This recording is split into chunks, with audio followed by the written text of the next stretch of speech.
ఖురాన్ అంటే ఏమిటి? ఖురాన్ ని ఈ రోజు కేవలం ఒక మనిషి పుస్తకం లాగా భావిస్తున్నాడు. ఇంట్లో పెట్టుకుంటే బర్కత్, షాప్ లో ఉంటే బర్కత్, అంతే. దాన్ని తెరుస్తాం ఇప్పుడు రంజాన్ నెల రాగానే పైన ఉన్న దుమ్ము ధూళి తీసి శుభ్రంగా తుడిచి అప్పుడు చదువుతాం. సోదరులారా, ఖురాన్ ను ఇంట్లో పెట్టుకుంటే బరకత్ తప్పకుండా వస్తుంది. కానీ ఖురాన్ ను ఇంట్లో పెట్టడం వల్ల బరకత్ వస్తుందనే నమ్మకం మన మనసులో ఉంది. కానీ అదే ఖురాన్ ని ప్రతిరోజు ఇంట్లో చదివినట్లయితే ఎంత బరకత్ వస్తుందో ఆలోచించడం లేదండి. ఎంత బరకత్ వస్తుందో ఆలోచించడం లేదండి. ఆ బరకత్ కావాలి. ఎక్కడ నేర్పుతారు?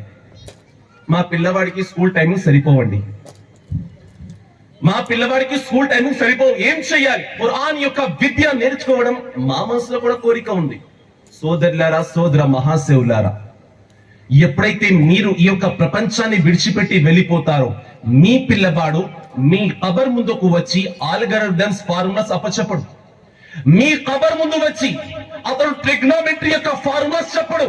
మీ కబర్ ముందుకు వచ్చి అతడు ఆర్గానిక్ కెమిస్ట్రీ లేదా థర్మోడైనమిక్స్ లాంటి ఫార్ములాస్, దాని యొక్క ఈక్వేషన్స్ అతడు చెప్పడు.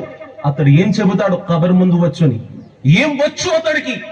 ఒకవేళ ఖురాన్ యొక్క విద్య మీరు నేర్పినట్లయితే మీ యొక్క పిల్లవాడు మీ కబర్ ముందుకు వచ్చి సూరే ఫాతిహా చదువుతాడు, సూరే ఇఖ్లాస్ చదువుతాడు, చార్కుల్ చదువుతాడు, సూరే యాసీన్ చదువుతాడు. ఒకవేళ ఏమీ రాకపోతే కనీసం దురూద్ షరీఫ్ అన్న చదువుతాడు. అప్పుడు అల్లాహ్ దేవదూతలో సమాధానం చెబుతాడు, ఇతడి యొక్క కుమారుడు పవిత్రమైన గ్రంథం ఖురాన్ షరీఫ్ చదువుతున్నాడు, అందుచేత అతడి యొక్క తండ్రిని నరకం నుండి తీసి స్వర్గాన్ని పంపించండి. అతడి యొక్క తండ్రిని, అతడి యొక్క తల్లిని నరకం నుండి తీసి స్వర్గాన్ని పంపించండి. సోదరులారా, ఈ యొక్క ప్రపంచం మనల్ని మర్చిపోతుందండి, మనల్ని మర్చిపోతుంది. మన యొక్క మిత్రులు ఎంతో మంది మనతో ఉండేవారు, వారిని మనం మర్చిపోయాం. పుట్టుక తేదీ గుర్తుకు లేదు, మరణించిన తేదీ గుర్తుకు లేదు. We don't know anything, we forgot all. కానీ మన కుమారుడు మాత్రం మర్చిపోలేడు. మనం చేసిన త్యాగాలు, అతడి కోసం మనం చేసిన కృషి అతడి గుర్తుంటుంది.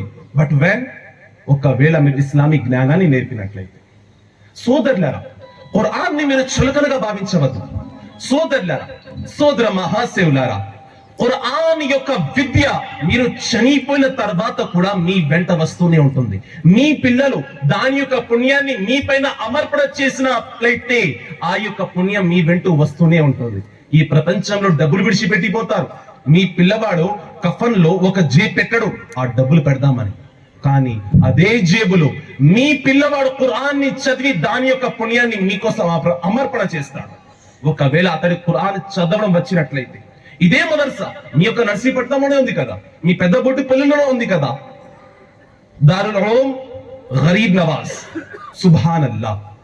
వచ్చి తబ్రేజ్ గారితో కలవండి, మౌలానా తబ్రేజ్ గారితో కలిసి చెప్పండి, మాకు సమయం లేదండి, మేమేం చెయ్యాలి? మా పిల్లవాడు కూడా నేర్చుకోవాలి ఖురాన్. మీరు మదర్సా పెట్టారు, పిల్లలు వస్తున్నారు, చదువుకుంటున్నారు, మేము డబ్బులు ఇస్తున్నాం, చందా ఇస్తున్నాం, కానీ మాకు ఉపయోగం ఏమిటి? మాకు ఉపయోగం ఏమిటి? ఉపయోగం మనకు ఉండాలి కదా. మదర్సా మా ఊర్లో ఉంది, మదర్సా మా నగరంలో ఉంది, మాకు ఉపయోగం ఏమిటి? సోదరులారా, ఆ తర్వాత ఎవరైతే ట్యూషన్ కి వెళ్ళేవారో లేదా స్కూల్ కి వెళ్ళేవారు ఉంటారో వారి కోసం ఎక్కువసేపు అడగండి, ఒక 15 నిమిషాలు, ఒక 20 నిమిషాలు అడగండి, తప్పకుండా ఇస్తారు. అడగండి, ఎవరా? మా నగరంలో మదర్సా పెట్టుకున్నారు, మేము చందా ఇస్తున్నాము, మా పిల్లలకి చదివించడానికి మీ దగ్గర సమయం లేదా?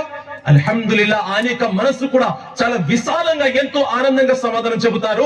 రండి, తప్పకుండా రండి. ఎవరైతే వస్తారో తప్పకుండా మేము ఇస్లామిక్ జ్ఞానాన్ని నేర్పుతాం.